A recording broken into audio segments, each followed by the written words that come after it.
Baik teman-teman sekalian, kita lanjutkan pembelajaran kita mengenai SKB kearsipan yang sudah saya sesuaikan dengan kisi-kisi dari Menpan dan soal-soal pada tahun-tahun sebelumnya. Baik, kita mulai saja pada soal pertama, yaitu soal nomor 82. Ini dia soalnya.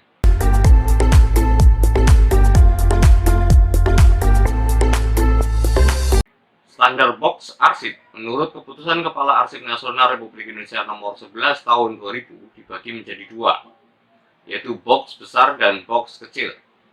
Box ukuran kecil ditentukan berukuran 37 x 9 x 27 cm. Sedangkan box besar berukuran opsinya A 37 x 19 x 27, B 39 x 20 x 28, C 37 x 20 x 27, D 37 x 18 x 27. Silakan dijawab terlebih dahulu.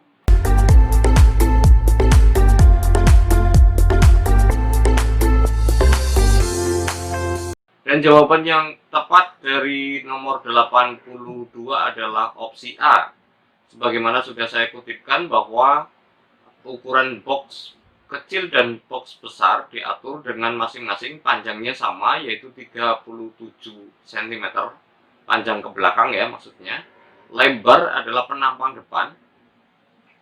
Yang kecil 9 cm dan yang besar 19 cm. Tingginya 27 cm sama. Mudah-mudahan teman-teman bisa mengingatnya dengan baik, dan kalau ini soal ini keluar sehingga teman-teman bisa menjawabnya dengan tepat. Baik, kita lanjutkan soal nomor 83. Ini soal yang ditunggu-tunggu oleh banyak teman-teman juga. Kita membahas tentang pengurusan surat. Ini dia soalnya. Dalam pengurusan surat dikenal asas sentralisasi dan desentralisasi. Pengertian asas sentralisasi diwakili oleh pernyataan di bawah ini, yaitu A. Seluruh kegiatan pengurusan surat dari penerimaan, pencatatan, pengarahan, pendistribusian surat masuk, dan pengiriman surat keluar dibebankan pada satu unit kerja tertentu atau menggunakan satu pintu. Itu opsi A.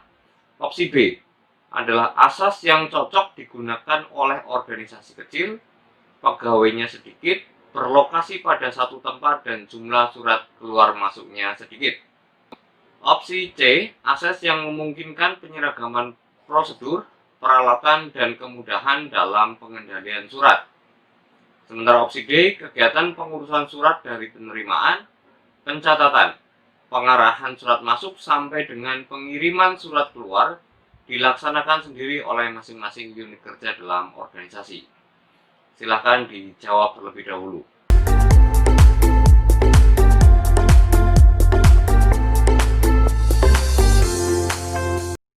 Baik, jawaban nomor 83 yang tepat adalah opsi A. Jadi, yang dimaksud dengan asas sentralisasi adalah seluruh kegiatan pengurusan surat, baik itu penerimaan, pencatatan, pengarahan, pendistribusian, dan seterusnya, dilakukan pada satu pintu atau dibebankan pada satu unit kerja. Itu pengertian dari asas sentralisasi. Sementara pada poin B itu adalah ciri-ciri atau pertimbangan ketika sebuah organisasi akan memilih menggunakan asas sentralisasi. Sedangkan opsi C adalah keuntungan jika sebuah organisasi menerapkan asas sentralisasi. Sementara opsi D adalah pengertian dari asas desentralisasi. Jadi saya sengaja buatkan soal semacam itu supaya teman-teman bisa belajar sekaligus, karena banyak yang bertanya minta materinya, ada yang minta soalnya, sehingga saya membuat soal dengan konten yang sama dengan cara memberikan soal sekaligus menjelaskan, memberikan pembahasan yang lebih komplit gitu ya. Oke, kita lanjutkan ke nomor 84. Faktor-faktor yang menyebabkan sebuah organisasi memilih menggunakan asas desentralisasi adalah sebagai berikut, kecuali A. Organisasinya berskala besar, B. Lokasi unit kerja terpisah atau berpencar. C. Jumlah pegawai dan jumlah suratnya banyak. D. Keseragaman peralatan dan prosedur. Silakan dijawab terlebih dahulu.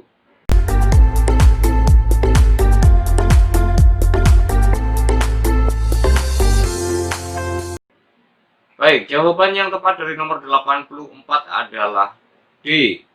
Jadi, poin A, B, dan C adalah faktor-faktor yang harus dipertimbangkan oleh sebuah organisasi jika dirinya mempunyai ciri-ciri seperti yang sudah disebutkan dalam opsi A, B, dan C. Artinya, jika sebuah organisasi memiliki ciri-ciri A, B, dan C, sebaiknya menerapkan asas desentralisasi. Itu kuncinya. Baik, kita lanjutkan ke nomor 85. SIKN yang salah satunya berfungsi menjamin ketersediaan arsip sebagai memori kolektif bangsa Indonesia merupakan A. Pemberi informasi yang autentik dan utuh. B. Sistem informasi arsip dinamis dan arsip statis secara nasional. C. Simpul pemersatu bangsa dalam kerangka NKRI. D. Tulang punggung manajemen penyelenggaraan negara. Silahkan dijawab.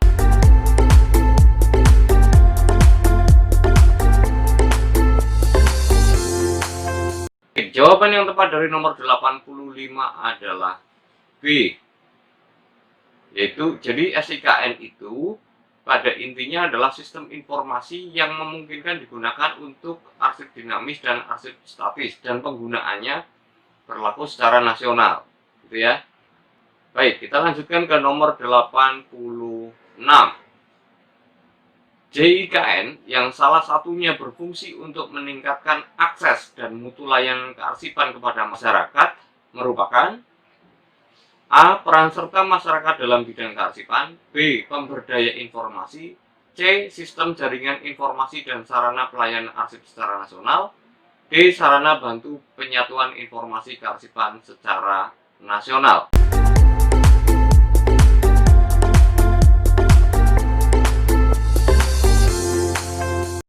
Nomor 86, jawaban yang tepat adalah C. Jadi, JIKN itu merupakan sistem jaringan informasi dan sarana pelayanan arsip secara nasional.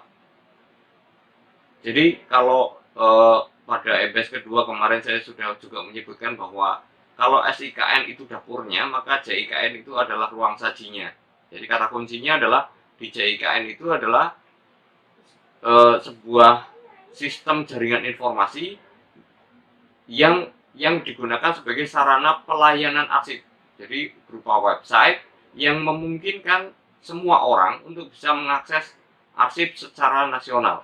Tentu arsipnya dari pengelola atau pencipta arsip. Gitu ya. Baik, kita lanjutkan ke nomor 87. Tanggung jawab mengkoordinasikan dan membina simpul jaringan ada pada A. Pusat Jaringan Nasional. B. Simpul Jaringan. C. Pusat Jaringan Nasional dan Simpul Jaringan Provinsi. D. Semua jawaban benar. Silakan dijawab terlebih dahulu.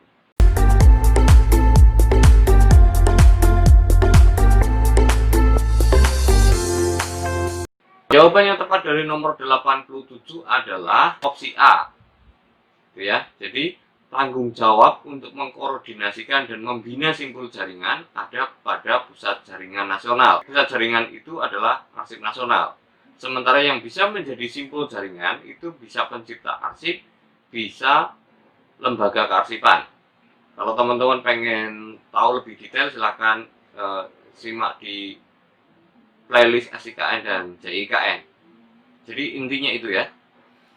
Baik, kita lanjutkan ke nomor 88. Kalau tadi kita sudah bicara tentang tanggung jawab Pusat Jaringan Nasional, kita akan bicara tentang tanggung jawab simpul jaringan. Ini dia soalnya. Tanggung jawab simpul jaringan diantaranya adalah sebagai berikut, kecuali A. Penyediaan aplikasi. B. Penyediaan informasi kearsipan untuk arsip dinamis. C. Penyediaan informasi kearsipan untuk arsip statis. D. Pemuatan informasi kearsipan untuk arsip dinamis dan statis dalam SIKN secara nasional. Silahkan dijawab terlebih dahulu.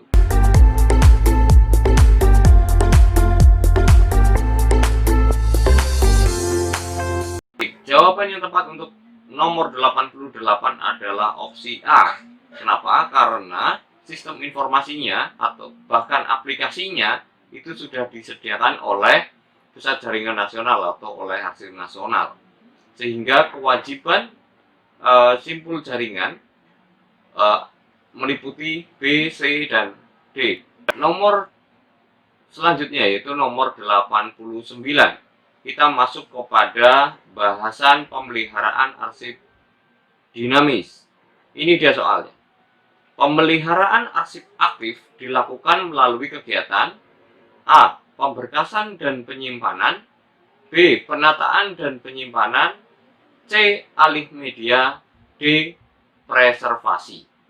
Silahkan dijawab terlebih dahulu.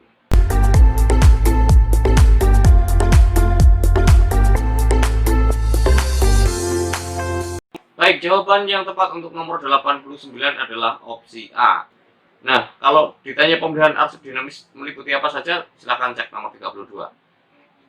Sementara pemeliharaan arsip aktif dilakukan melalui kegiatan pemberkasan arsip aktif dan penyimpanan arsip aktif. Kalau pemeliharaan arsip inaktif itu dilakukan dengan cara penataan arsip inaktif dan penyimpanan arsip inaktif. Jadi beda ya. Asumsinya adalah ketika arsipnya masih aktif harus diberkaskan terlebih dahulu, dan ketika sudah inaktif maka seharusnya tidak ada kegiatan pemberkasan di fase inaktif, tapi sudah hanya menata arsipnya saja. Jadi karena berkasnya sudah terbentuk ketika arsipnya masih aktif, gitu ya intinya. Itu poinnya dari nomor 89 dan kita masuk ke nomor 90. Ini dia soalnya. Daftar isi berkas sekurang-kurangnya terdiri dari A. Unit pengolah, nomor berkas, kode klasifikasi, uraian informasi, kurun waktu, jumlah, dan keterangan. B. Unit pengolah, unit pencipta, nomor, uraian informasi, dan kurun waktu. C. Unit pencipta, nomor berkas, kode klasifikasi, uraian informasi, dan kurun waktu. D. Nomor berkas, nomor item arsip, kode klasifikasi, uraian informasi arsip, tanggal, jumlah, dan keterangan. Silakan dijawab terlebih dahulu.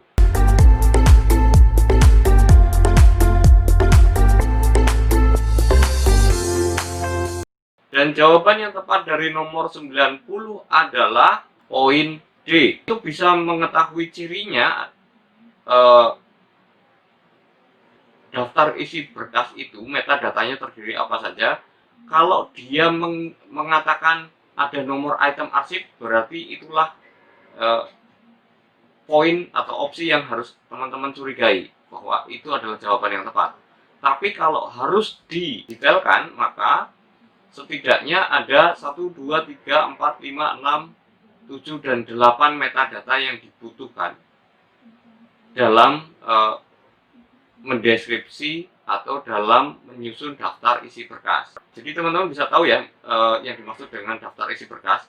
Jadi kalau misalnya dalam satu folder ada 10 arsip, ada 10 item, saya menyebutnya, maka item inilah setiap satuan terkecil dari berkas itulah yang kemudian dideskripsi sebagai daftar isi berkas. Jadi mendeskripsi daftar isi berkas itu sama dengan mendeskripsi setiap item dalam arsip yang metadatanya ada 8 menurut ketentuan di dalam PP maupun di dalam Perka nomor 9 tahun 2018 tentang pedoman pemeliharaan arsip dinamis. Kita sampai pada nomor terakhir yaitu nomor 91.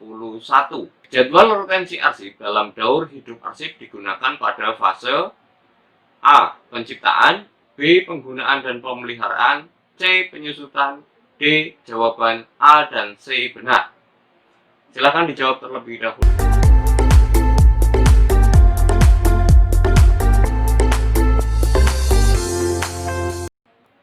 Dan jawaban yang tepat dari nomor 91 adalah opsi D. Kenapa?